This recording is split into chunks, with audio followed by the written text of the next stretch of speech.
આજ રોજ અમે જનતા રેડ સિલિકાની જે ચોરી થઈ છે ડમલાઈ ખાતે ઝઘડિયા તાલુકાની અંદર અમને જ્યારે માહિતી આપવામાં આવી, એક જાગૃત નાગરિક તરીકે એક ડમલાઈના એક માણસે આપી અને પોતાનું નામ નથી આપ્યું, પણ એમને વિડીયો અને અમને અપલોડ કર્યા અને મેં રાતે ને રાતે માન્ય આપણા સાંસદ સભ્ય શ્રી એમને મારા સોશિયલ મીડિયાથી એમને મેં લખીને મોકલ્યો, વિડીયો મોકલ્યા ને અમને તરત પછી ટ્વીટ કરીને એમણે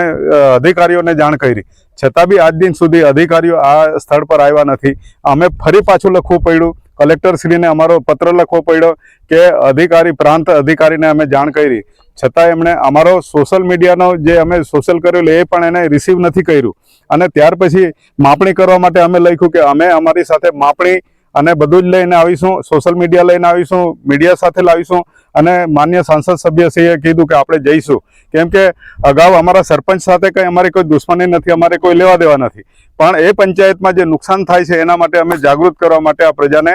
જાગૃત કરવા માટે અમે આવ્યા છે. સરપંચશ્રીએ નિવેદન કર્યું હતું કે આ લોકો ખોટું એ હા, એમણે જે અરજી કરી છે ચોક્કસ એની સાથે અમે તપાસ કરવા માટે માન્ય સાંસદ સભ્યશ્રી સાથે અમે જઈશું, કલેક્ટરમાં અને આ બધા યુવાનો ટીમ બધી જઈશું, મીડિયા જઈશું ને માન્ય છોટુભાઈ વસાવા સાહેબ આટલા વર્ષોથી આના માટે લડે છે, જળ જમીન જંગલ માટે, એને બચાવવા માટેનું અભિયાન છે, કોઈ કમાવા માટે નથી. ને હવે પછી અમારે અહીં રાજપારડીની ટીમ મનસુખભાઈ અને છોટુભાઈ વસાવાના આગેવાનીમાં એક અમે ટીમ બનાવીશું ને રોજે રોજનું જે ખનીજો ચોરી થાય છે એકલી ડમલાઈ માટે નથી, પણ નર્મદા મૈયા હોય કે બીજા પથ્થરો હોય કે બધી કોઈ પણ હશે, ઓવરલોડ ગાડીઓ ચાલતી હશે, ખોટી રીતે ખાડા ખોદીને રોયલ્ટી વગર, પરમિશન વગર, જીપીસીપી વગર, એ બધા પર અમે રેડો કરીશું ને એના અભ્યાસુ લોકો અમારી સાથે છે, યુવાનો ઘણા બધા છે. ડૉક્ટર અશ્વિન પણ અહીં ગાડી ભાવિનભાઈ એ પણ લડે છે, સાથે સાથે અમારી સાથે ઘણા પડિયાર છે, બીજા વૈભવ ભાવ છે, બધા જ અમે સાથે લડીશું. અને આ બધી ટીમ જે છે આજે જ્યારે અમારી સાથે હિંમત રાખીને બધા આવ્યા છે એમને પણ ધન્યવાદ. અને ચોક્કસ આના માટે અમે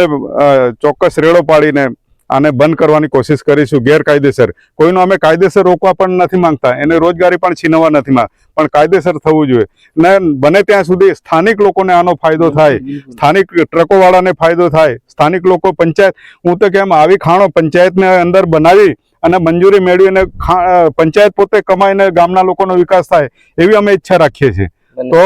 એટલે અમે ટ્રકોના એના માટે રોજગાર હોવું જોઈએ, ડ્રાઈવરો માટે રોજગાર હોવું જોઈએ અને એના સ્થાનિક લોકો માટે રોજગારી હોય. તો એટલા માટે આ જે ગેરકાયદેસર ખોદ્યું છે એના માટે અમે આજે માન્ય સાંસદ સભ્યશ્રી અને છોટુભાઈ વસાવા એમની નેજા હેઠળ અમે આજે આ જનતા રેડ કરી છે ને તમે આજે સૌ અમને સહકાર આપ્યો એ બદલ આભાર.